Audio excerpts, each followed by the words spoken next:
அனைவருக்கும் ஆத்ம வணக்கம்.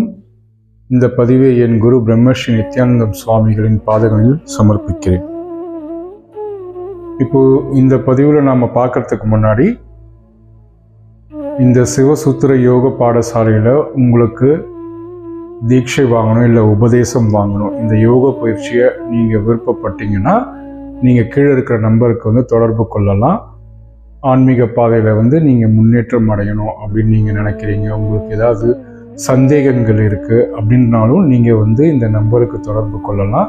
இல்லை நீங்கள் கமெண்ட்டில் பதிவு பண்ணுங்கள். இந்த பதிவு பிடிச்சிருந்தா உங்கள் நண்பர்களுக்கும் உங்களுக்கு தெரிந்த ஆன்மீக உறவினர்களுக்கும் நீங்கள் ஷேர் பண்ணுங்கள், சப்ஸ்கிரைப் பண்ணிக்கோங்க, லைக் பண்ணுங்கள். சரிங்களா? வாங்க இப்போ இந்த பதிவுக்குள்ளே போகலாம். இப்போது நம்ம சித்தர்களை ஆண்களில் சித்தர்களை நாம் ஜென்ரலாக ஞான நிலையில் இருக்கிறவங்க சித்தர்கள் நம்ம சொல்கிறோம். அது மாதிரி தான் பெண்களில் இந்த ஞான நிலையில் இருக்கிறவங்கள நாம் சித்தினின்னு சொல்லிட்டு சொல்லுவோம். அதாவது சித்தினி அப்படின்னு சொல்லிட்டு சொல்லுவாங்க. ஆண்களில் நிறைய சித்தர்கள் இருக்காங்க, நிறைய பேர் இருக்காங்க.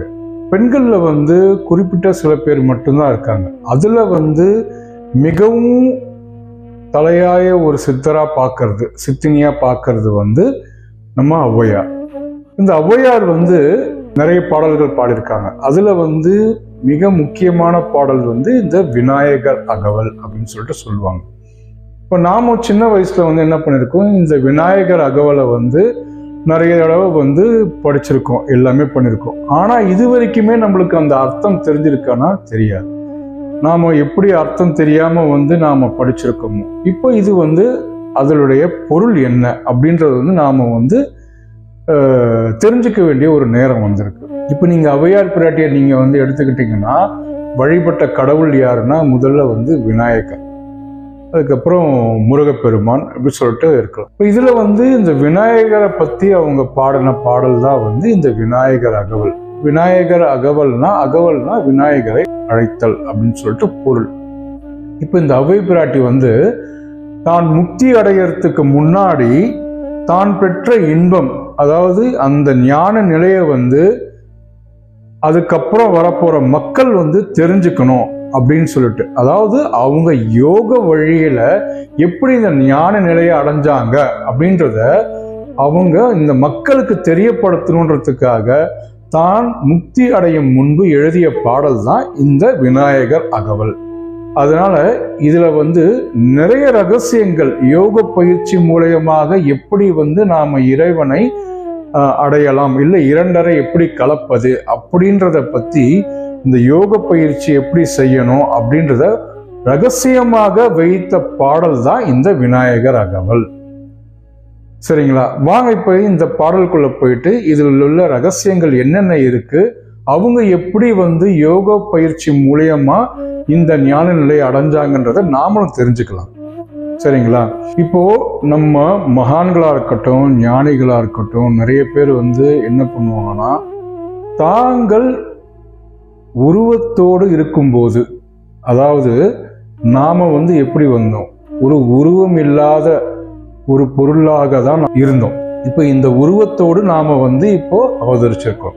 அப்போ அந்த உருவத்தோடு அவதரித்த அந்த தருணம், தான் வணங்கும் அந்த இறைவனை அவங்களும் உருவகப்படுத்தி வச்சிருப்பாங்க.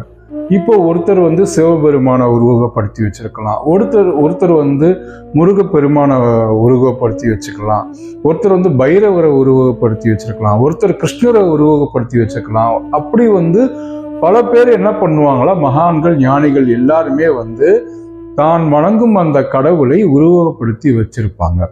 அப்படி அவங்க உருவகப்படுத்தி வச்சிருக்கிற கடவுள்ல அவங்க வழிபட்டு அவங்க அடைந்த அந்த பலனை பாடல்களாக எழுதி வைத்திருப்பார்கள்.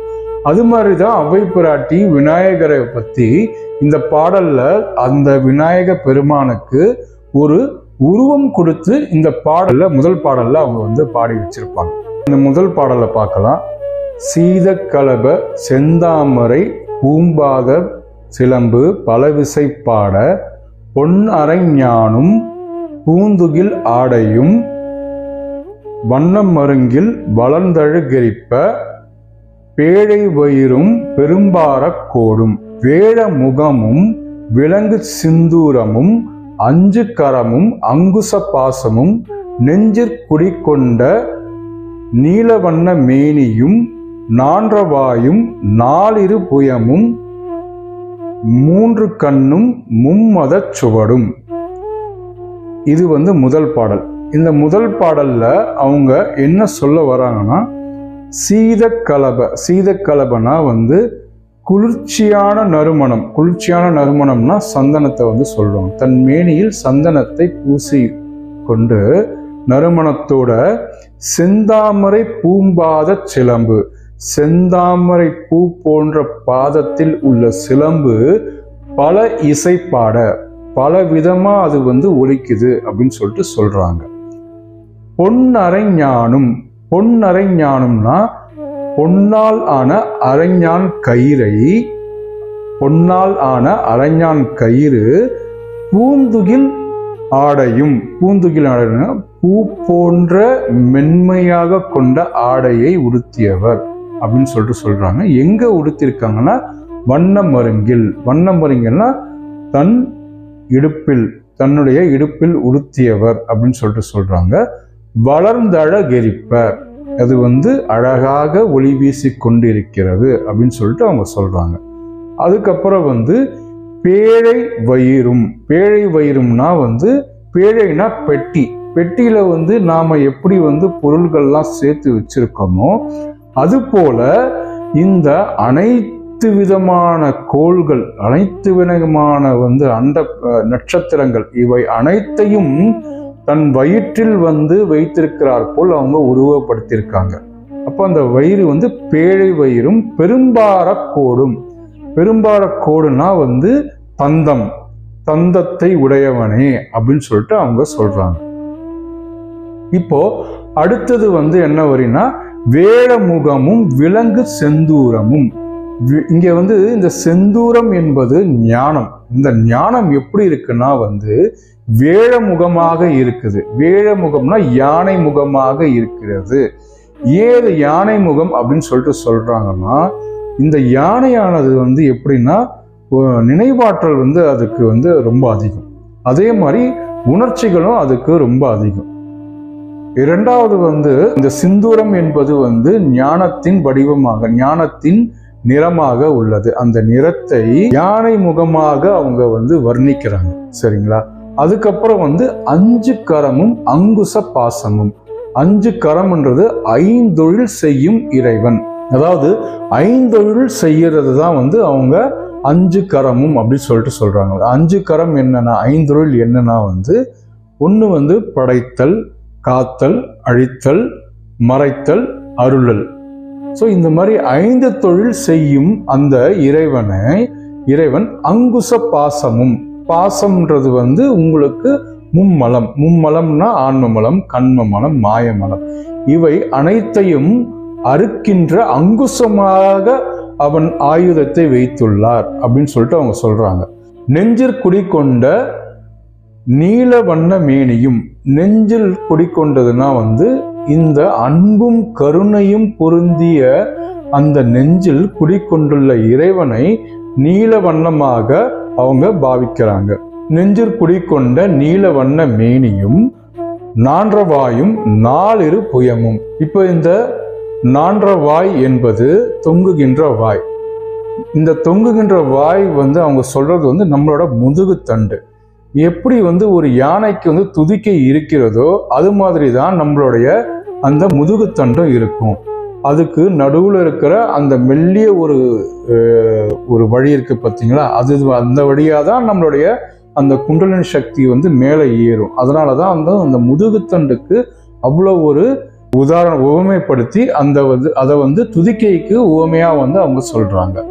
அடுத்தது நாலிரு புயமும். நாலிரு புயம்னா எட்டு புயம்னா புஜங்கள், தோள்கள்.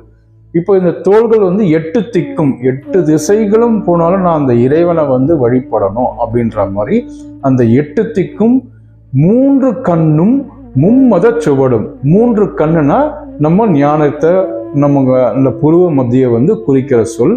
ரெண்டாவது மும்மத சுவடும். மும்மத சுவடுனா பசு பதி பாசம். அதாவது மும்மத சுவடும். மும்மத சுவடு என்பது பதி, பசு, பாசம்.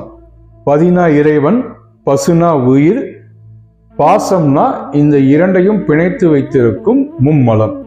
இப்போ இந்த மும்மலத்தை இதைதான் வந்து அவங்க வந்து மும்மத சுவடும் அப்படின்னு சொல்லிட்டு அவங்க சொல்றாங்க. அதாவது அந்த சுவடு, அந்த சுவடுன்றது இந்த உயிர்கள் இயங்கறதுக்கு காரணமா அமைந்த அந்த சுவடையும் தன்னுள் வைத்திருக்கிறான், அந்த அடையாளத்தையும் தன்னுள் வைத்திருக்கிறான் அப்படின்னு சொல்லிட்டு தான் கண்ட அந்த இறை தரிசனத்தை அவங்க இந்த பாடல்ல வர்ணிக்கிறாங்க. சரியா? இப்ப அடுத்த பாடல் நம்ம வந்து அடுத்த பதிவுல பார்ப்போம். இந்த பாடல் உங்களுக்கு பிடிச்சிருந்து, இந்த விளக்கம் உங்களுக்கு பிடிச்சிருந்தா எல்லாருக்கும் ஷேர் செய்யுங்க. உங்களுக்கு பிடிச்சிருந்தா லைக் பண்ணுங்க. நன்றி, வணக்கம். என் குருவுக்கு சமர்ப்பணம். அவர் இல்லாவிடில் தொலைந்திருப்பேன்.